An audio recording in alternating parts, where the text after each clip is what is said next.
On vous en parlait il y a quelques minutes. Retour à présent sur l'événement sportif du week-end dernier, la 16e édition du marathon Nice-Cannes. Lucas Gaudin a terminé deuxième en relais duo. Une belle performance pour cet étudiant en Master 2 à l'EDJ. Bastien Rack, vous êtes allé à sa rencontre. 42 km parcourus en seulement 2h26, je ne sais pas si vous vous rendez compte. Même s'ils étaient à deux, Lucas Gaudin a effectué la première moitié du parcours en 1h15, soit une vitesse moyenne de plus de 17 km/h. C'est ce genre de personnes qu'on appelle plus communément les fous. C'est ceux que tu galères à suivre en vélo alors qu'ils sont en train de courir. Bref, moi-même j'avais du mal à réaliser quand je l'ai vu monter sur le podium. Voici sa réaction juste après. Des courses, c'était super sympa. Au départ, j'ai eu la chance de pouvoir partir avec la première Kenyane. J'ai fait la première partie la plus facile, donc de Nice à Antibes, et j'ai donné le relais à mon collègue qui s'appelle Oscar Simonsen, qui est un très bon coureur, qui a déjà fini 4e sur ce marathon l'an dernier, et qui a déjà couru le marathon en 2h28.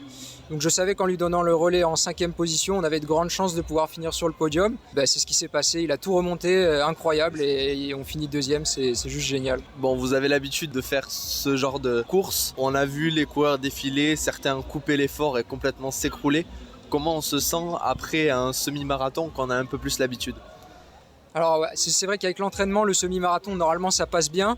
Musculairement, ça charge un peu moins, enfin les douleurs seront moins importantes que sur un marathon. Mais avec une bonne préparation, un semi-marathon, ça passe. Par contre, c'est vrai que pour le marathon et pour les 17 000 coureurs, comme tu as dit, qu'il y a, c'est très dur. Peu importe, même si on est entraîné, il faut y aller avec les 10 derniers kilomètres, c'est au mental. C'est la tête qui prend le dessus sur les jambes. Et après, il faut se battre avec soi-même et tout donner. C'était ta première ici au marathon de Nice-Cannes ? Alors j'avais déjà fait un relais il y a 2 ans. J'avais fini 5e. Et j'avais fait encore la première partie de Nice à Antibes, qui est une partie roulante, vraiment tout plate. Et je m'étais fait également plaisir. Qu'est-ce qu'il y a de particulier sur cette course ? Vous avez quand même la chance, entre guillemets, de courir le long de la mer Méditerranée.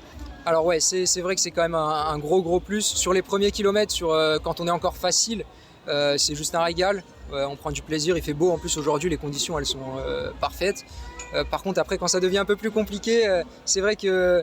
Au contraire des marathons comme Paris ou des gros marathons, il y a un peu moins de monde autour de la route. Donc il y a peut-être un peu moins d'ambiance, mais la beauté du parcours fait qu'on a envie de s'accrocher, de se battre jusqu'au bout et de finir cette belle épreuve. Il paraît aussi que cette capacité à faire des semis, c'est un petit peu génétique. Votre père va arriver bientôt, il a fait le marathon, c'est ça ? Ouais, c'est ça, il fait le marathon, il l'a jamais fait celui-là, il en a déjà fait 3, donc il a fait 3 fois le marathon de Paris. Et ouais, c'est lui un peu qui m'a motivé à faire de la course à pied. Je faisais de la natation avant et c'est avec lui que j'ai commencé à courir.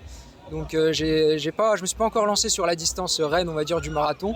Mais le voir comme ça finir, même si il finit loin, il se bat quand même pour finir. Il a presque 60 ans et franchement bravo à lui. Et d'ailleurs, je vais bientôt aller le voir là à l'arrivée.